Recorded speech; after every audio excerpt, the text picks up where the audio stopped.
नमस्कार साथियों, आप सभी का स्वागत है हमारे एक और नए वीडियो में।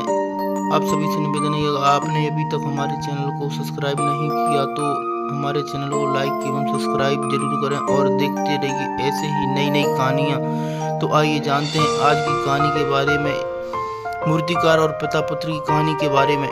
जीवन को सीख देने वाली प्रेरणादायक कहानी।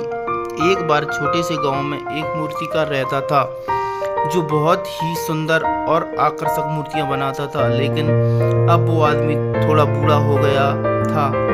उस आदमी ने सोचा कि क्यों ना अब मैं अपने बेटे को मूर्तियां बनाना सिखा दूं, तो मेरा बेटा भी इस गांव में मशहूर हो जाएगा।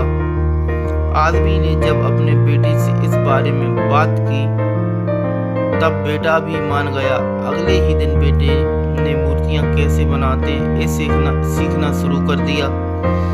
कुछ देर बाद बेटा भी अच्छी मूर्तियां बनाने लगा, क्योंकि जब बेटा मूर्तियां बनाता तब उसके पिता उसके पास खड़े रहते और उसे समझाते रहते कि क्या गलती तुम कर रहे हो।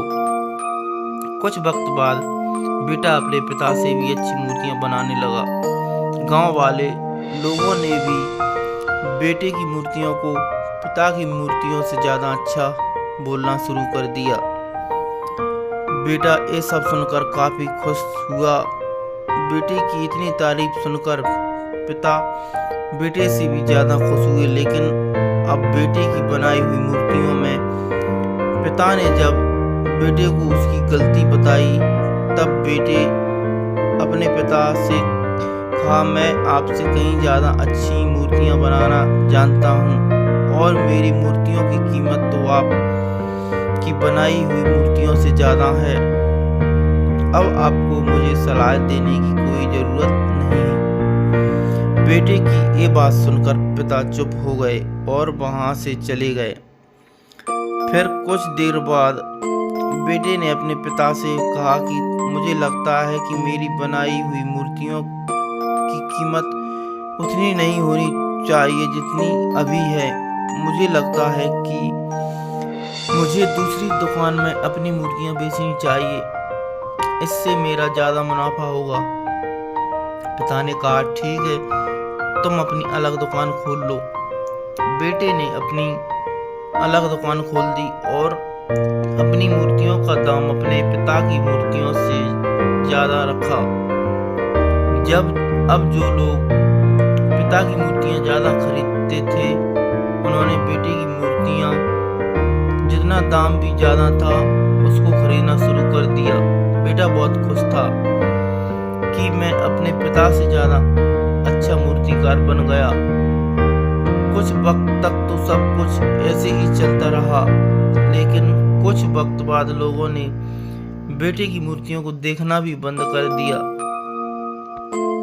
अब लोग पिता की दुकान पर ज़्यादा जाते और वहीं से मूर्तियां खरीदते। बेटे ने अपनी मूर्तियों को और अच्छे से बनाने की कोशिश की ताकि लोगों को उसकी बनाई हुई मूर्तियां पसंद आए, लेकिन कोई फायदा नहीं हुआ।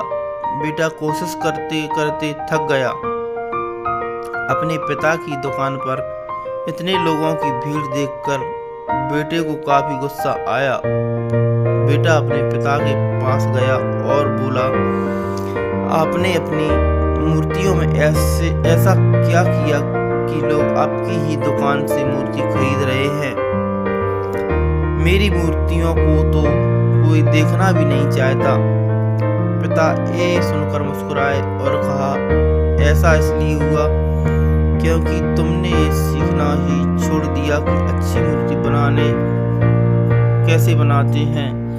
यह सुनकर बेटे ने कहा, लेकिन मैंने अपनी मूर्तियों को अच्छा बनने बहुत ही कोशिश की, लेकिन फिर भी कोई फायदा न हुआ। यह सुनकर पिता बोला, ऐसा इसलिए हुआ क्योंकि तुम्हें पता ही नहीं कि तुम कहाँ गलती कर रहे हो। तुम्हें पता ही नहीं, मैं तुम्हें जैसा मूर्तिकार बनाना चाहता था वैसे तुम बने ही नहीं, बल्कि थोड़ी सी तारीफ लोगों से सुन लेने पर तुम्हारे अंदर इतना घमंड आ गया कि तुमने अच्छी मूर्ति बनाना सीखा ही नहीं। तुम थोड़े में ही इतना ज़्यादा खुश हो गए।